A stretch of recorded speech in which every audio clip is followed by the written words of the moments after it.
నమస్తే, welcome to our channel. నేను సౌజన్య.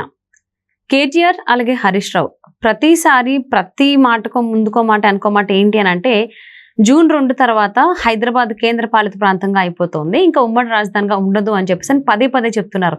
ఎందుకు పదే పదే చెప్తున్నారు? అండ్ దీని వెనకాల చంద్రబాబు నాయుడు గారి హస్తం కూడా ఉంది అంటున్నారు. ఇది ఎంతవరకు వాస్తవం ఏంటి? ఈ అంశానికి సంబంధించి మనతో మాట్లాడడానికి, వారి విశ్లేషణని మనతో పంచుకోవడానికి ఈ రోజు మనతో పాటు ఉన్నారు senior journalist, senior political analyst C S Rao garu ఉన్నారు. వారితో మాట్లాడదాం. నమస్తే రావు గారు. నమస్తే. హరీష్ రావు అలాగే కేటీఆర్ పదే పదే హైదరాబాద్ అనేది కేంద్ర పాలిత ప్రాంతంగా అయిపోతోంది జూన్ 2 తర్వాత, అండ్ జూన్ 2 తర్వాత ఉమ్మడి రాజధానిగా కూడా ఉండదు అని ఎందుకు పదే పదే చెప్తున్నారు అని ప్రతి అంశాన్ని కూడా తీసుకెళ్లి చంద్రబాబు గారికి లింకప్ చేస్తున్నారు. ఎందుకు అలాగా? సో చంద్రబాబు నాయుడిని ముందు పెట్టి ఆయన పేరు తలుచుకుంటే తప్ప వీళ్ళకి ఓట్లు పడవు అనేది వాళ్ళకి అర్థమైపోయింది. 2018లో చంద్రబాబు నాయుడిని ఫేస్ని చూపించి అదిగో ఆయన వచ్చేస్తున్నాడు, మళ్ళీ ఆంధ్ర వాళ్ళ పెత్తనం వస్తుందని చెప్పి ప్రచారం చేసి 2018లో రెండోసారి అధికారంలోకి వచ్చారు. 2014లో కూడా అదే చెప్పారు, ఆంధ్ర వాళ్ళు వస్తున్నారు, ఆంధ్ర పెత్తనం ఎక్కువ అవుద్ది, తెలంగాణ కోసం ఒక టీఆర్ఎస్ పార్టీ తప్ప మిగతా వాళ్ళు లేరని ఆ విధంగా చెప్పి 10 ఏళ్ల పాటు రాజ్యం వెళ్ళారు తెలంగాణలో. సీన్ కట్ చేస్తే తెలంగాణ ప్రజలే ఆంధ్ర పెత్తనమే బాగుంది, ఆంధ్ర వాళ్ళ పరిపాలనే బాగుంది, కేసీఆర్ పెద్ద దోపిడీదారు అని చెప్పి ఉద్యమకారులే అన్నారు. తెలంగాణ ఉద్యమకారులే అనేక సందర్భాల్లో ప్రెస్ మీట్లో రీసెంట్గా మొన్న ఎలక్షన్ సందర్భంగా అనేక సందర్భాల్లో అన్నారు.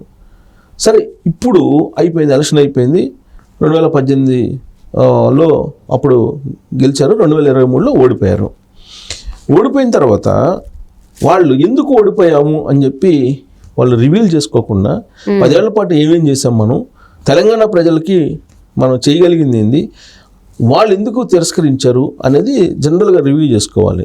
అలా కాకుండా వాళ్ళు ఏమంటారు, అసలు రేవంత్ రెడ్డిని తీసుకొచ్చుకోవడం పెద్ద తప్పు చేశారు ప్రజలు, రేవంత్ రెడ్డి అసలు అర్హుడు కాదు ముఖ్యమంత్రికి అని అంటారు ఎవరు, కల్లగొండ ఫ్యామిలీ. ప్లస్ చంద్రబాబు నాయుడు రేవంత్ రెడ్డి ఇద్దరు శిష్యులు, గురు శిష్యులు, వాళ్ళిద్దరు కలిసి నాటకం ఆడుతున్నారు. ఇవన్నీ మొదలుపెట్టారు ఇప్పుడు లోక్సభ ఎన్నికల సందర్భంగా.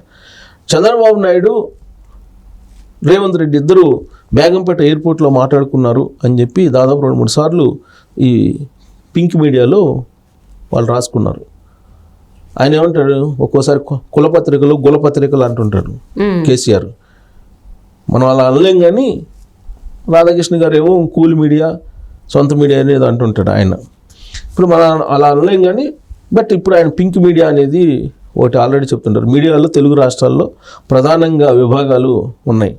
Yellow media, blue media, pink media, pitch media, 4 రకాలు ఉన్నాయి. సో ఈ 4 రకాల్లో పింక్ మీడియా వాళ్ళు రాసింది ఏంటంటే, చంద్రబాబు నాయుడు రేవంత్ రెడ్డి ఇద్దరు బేగంపేట విమానాశ్రయంలో కలిశారని 2 సార్లు రాశారు ఎన్నికల సందర్భంగా, ఎన్నికలు అయిపోయిన తర్వాత కూడా ఈ మధ్య కాలంలో. సో వాళ్ళు కలుసుకోవడమే, ఒకవేళ ఏదన్నా ప్రయాణంలో భాగంగా ఒకవేళ ఎదురుపడితే ఒకవేళ యాదృచ్ఛికంగా జరిగితే జరిగి ఉండొచ్చేమో, అది కూడా జరగలేదు, వాస్తవంగా జరిగినట్టు రాశారు. అసలు వాళ్ళిద్దరు మాట్లాడుకోవడమే తప్పు అన్నట్టుగా ఫోకస్ చేస్తున్నారు లోక్సభ ఎన్నికల సందర్భంగా. ఇక ఇప్పుడు కొత్తగా ఏం తయారు చేశారంటే, ఏదో రకంగా చంద్రబాబు నాయుడు చూపిస్తేనే మేలు జరుగుతుంది, లేదా రాజకీయంగా ఓట్లు పడితేనే వాళ్ళ భావన. ప్లస్ ఇంకోటి ఏంటంటే, జగన్మోహన్ రెడ్డికి మేలు చేయాలి వీళ్ళు. అక్కడికన్నా జగన్మోహన్ రెడ్డి మళ్ళీ అధికారంలో రాకపోతే వీళ్ళు రెండో చెయ్యి కూడా ఇరిగిపోద్ది. ఒక చెయ్యి ఇరిగిపోయింది, మొన్న తెలంగాణ ప్రజలు ఎరగొట్టారు రాజకీయంగా. రెండో చెయ్యి అక్కడ ఇప్పుడు జగన్మోహన్ రెడ్డి ఓడిపోతే రెండో చెయ్యి కూడా ఇక్కడ బీఆర్ఎస్ పార్టీకి పోతుంది రాజకీయంగా.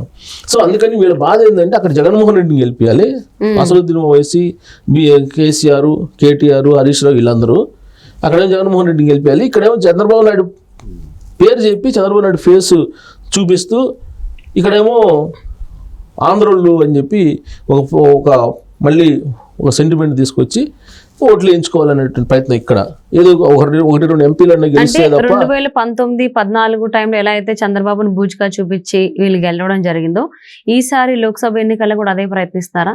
ఎందుకంటే శాసనసభ ఎన్నికల్లో చూసుకున్నట్లయితే చంద్రబాబుని ఆయన గురించి మాకేం సంబంధం, మేము ఎందుకు మాట్లాడతాం, ఆయన అరెస్ట్ చేస్తే ఇక్కడ ఎందుకు ర్యాలీలు చేస్తున్నారు అని ఈ రకంగా విమర్శించి మేము మాట్లాడడం మాకేం పని లేదని ఈ రకమైన కామెంట్స్ చేశారు. 3 డేస్ క్రితం కూడా చెప్పారు, అక్కడ రాజకీయాలు నాకెందుకు, అసలు అటువైపు ఏం జరిగితే మాకెందుకు అని చెప్పి అంటూనే జగన్మోహన్ రెడ్డి గెలిచే అవకాశం ఉందని చెప్పాడు కేసీఆర్ అంటూనే. అసదుద్దీన్ ఓవైసీ అయితే డైరెక్ట్ గా చెప్పారు కదా, జగన్మోహన్ రెడ్డికి సపోర్ట్ చేయండి, గెలిపించండి.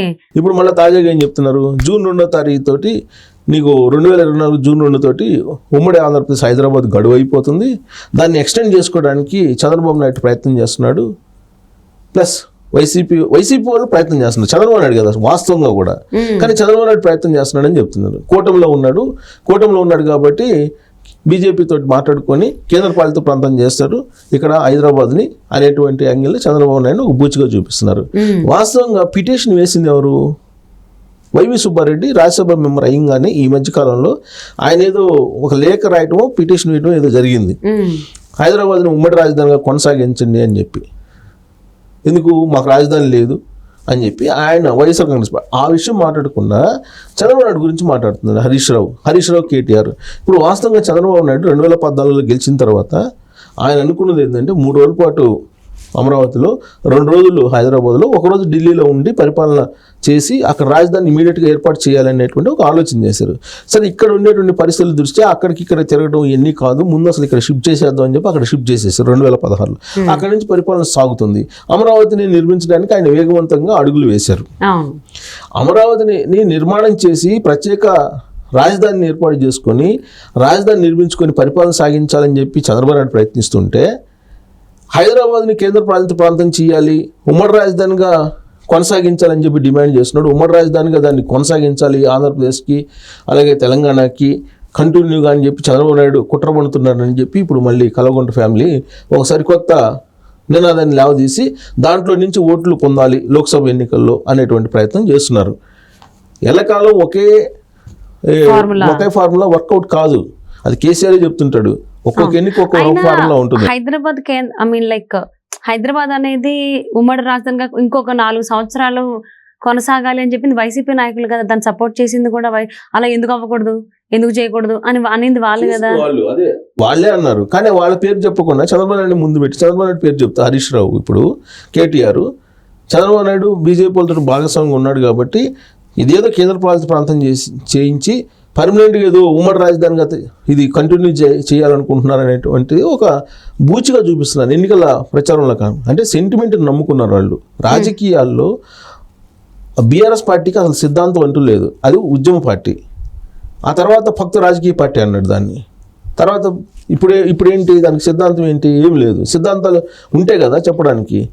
సెంటిమెంట్ రేగొట్టడమే వాళ్ళ సిద్ధాంతం. సెంటిమెంట్ని బేస్ చేసుకుని రాజకీయాలు చేస్తే సక్సెస్ అవుతాం అనేది గత చరిత్ర వాళ్ళకి చెప్తుంది. అందుకని ఆ సెంటిమెంట్ని నమ్ముకొని ఈ సెంటిమెంట్ రేపెట్టడానికి ప్రయత్నం చేస్తున్నారు. అందుకే చెప్తుంది అది సాధ్యపడదు అన్ని వేళలా. అనవసరంగా తెలంగాణ ఆంధ్ర ప్రజల మధ్య ద్వేషాలు విద్వేషాలు అంతరాన్ని పెంచడం తప్పితే వీళ్ళ వ్యాఖ్యలు వాస్తవంగా అది ఎన్నికల నిబంధనలు కూడా విరుద్ధం.